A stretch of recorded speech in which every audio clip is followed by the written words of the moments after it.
Alright, this video is for a variation of Raining Claw.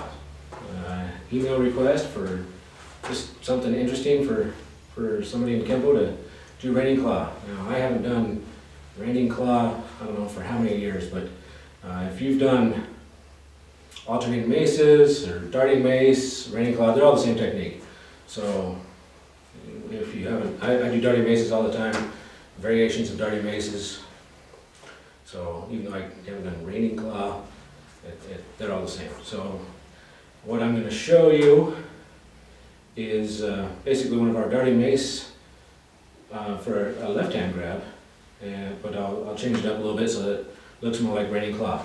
And then just to make sure we're all on the same page, because I know there are variations, I'm one of the biggest believers of that, so I'll show what the basic Raining Claw is that I was taught, and then we'll go from there. So he's going to come in with the right uppercut. I'm going to step back, hammer down, forward stance, palm heel, claw down, and counter torque back knuckle.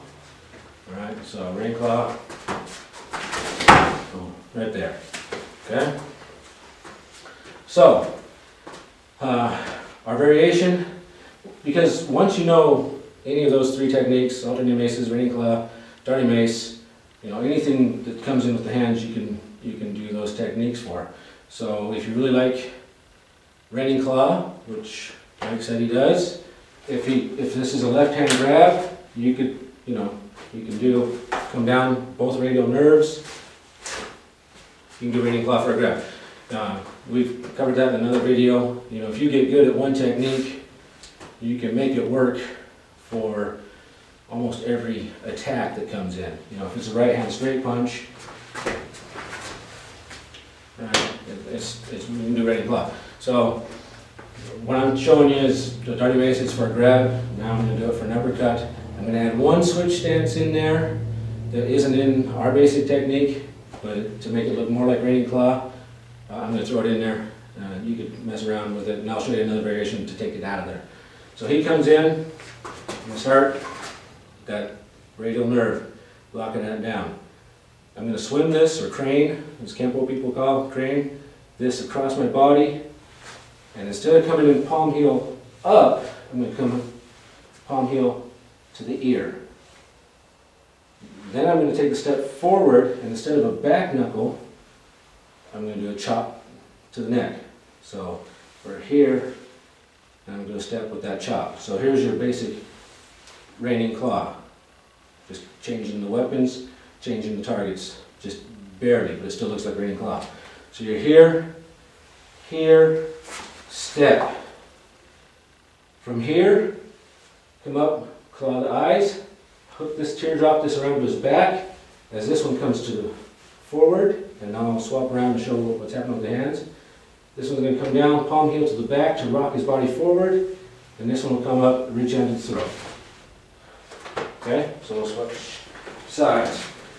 So he comes in, uppercut, down, there's the palm heel. The whipping back knuckle is now a chop as you step in. Here, break the eyes, teardrop to the back, this hand comes around to front. If you do, now I can't remember the wing technique that does that, this is almost like that, push and pull at the same time. Here. These hands come free, and then they're going to sandwich back together. Here. Okay? So, a little bit faster. He comes in, lock, ear, step in, eyes, and there. Okay? Sorry. Okay? You'll probably flip them right over backwards on that last hit. Okay? Now, if you can see it coming, I would leave out that step back and attack in and do the technique from there. With an uppercut, might not be possible. Most uppercuts are going to be in really tight.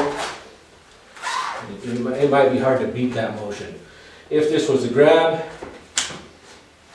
right, step in, we like to dead leg that bicep, just that'll make the hands let go. If it's an uppercut, you can see it coming, maybe you want to try to beat this, and keep all your motion going forward. Make sure you just take them off their feet. So, there you go. There is a variation for Reining Claw.